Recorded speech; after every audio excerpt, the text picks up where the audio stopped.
Hi guys, into this video guys, sasabihin ko sa inyo guys na tungkol guys kung paano ka makakakuha ng mga subscribers. Kung paano ka nga ba madagdagan yung mga subscribers mo. Honestly guys, marami akong napanood ng mga video sa YouTube na nagtuturo na ganito gawin mo, gandahan mo yung thumbnail mo, i-enhance mo yung video mo, mga ganon. Pero guys, sa totoo lang talaga guys, kahit pangit yung video mo, kaya mong magkaroon ng mga subscribers. Kahit pangit yung video mo, kahit sa tingin mo napakawalang kwenta ng video mo, kaya mong magkaroon ng mga subscribers. Honestly, sasabihin ko sa inyo guys, in 3 years na paggawa ko ng video sa YouTube, magkakaroon ka lang ng subscribers o madagdagan lang yung mga subscribers mo kung ang video mo ay magba-viral. Yun lang guys ang tanging paraan para magkaroon ka ng mga subscribers. Kasi guys, sa totoo naman, sino ba naman ang mag-subscribe sa iyo kung walang nakakakita ng video mo?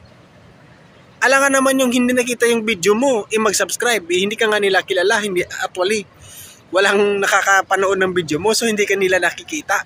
So yun guys, ang isang pinakatanging paraan na para mayroong mag-subscribe sa iyo ay kailangan talaga yung video mo ay mag-viral. Yun yung pinaka magandang paraan, yung pinaka-isang paraan na yung video mo ay magpa-viral. Kaya dun magsisimula yung mga subscribers mo. Kasi guys, yung mga subscribers ko araw-araw merong nagdadagdag. Dahil guys, may mga video akong nag-viral. So, ang pinakauna kong video na nag-viral ay almost 700,000 views sa loob ng 3 months. Tapos yung isa kong video ngayon nasa 40,000 plus. So, nakaranas na rin ako ng mga 20,000, 10,000. Ganun guys. Yung mga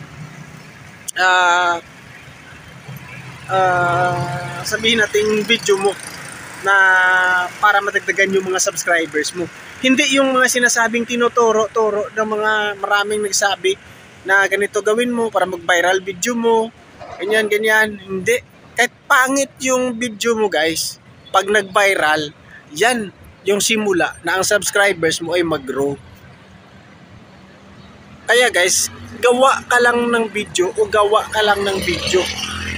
Gawin mo lang yung video mo. Upload mo lang. Huwag kang ma-stress kasi guys, once na mag-viral yan, makikita mo talaga yan na yung subscribers mo ay aangat. Araw-araw mayroong mag-subscribe, araw-araw mayroong mag-comment, araw-araw mayroong makakapanood ng video mo, mayroong kang views umaangat, nasa 5,000, 6,000, hanggang 8,000, yun. Dun ka na magsisimulang aangat ang subscriber list mo. So, yun yung isa paraan para magkaroon ka ng subscribers. Maraming pag ibang paraan guys na para madagdagan yung subscribers mo, pero yun lang talaga yung pinaka madaling paraan. Walang gastos, hindi ka na-i-stress, hindi ka nahihirapan. Si YouTube na mismo ang nag-distribute ng video mo para magkaroon ka ng mga subscribers. Ganun yun ang pinaka-unang paraan para nga magdagdagan yung mga subscribers mo. Kaya guys, kung bago ka pa sa channel ko guys, mag-subscribe ka na guys. Kasi dito, sasabihin ko yung pinaka-honest na mangyayari sa'yo kapag nag-YouTube ka. Kasi yung iba naka-hype lang yung guys ang mga sinasabi nila guys.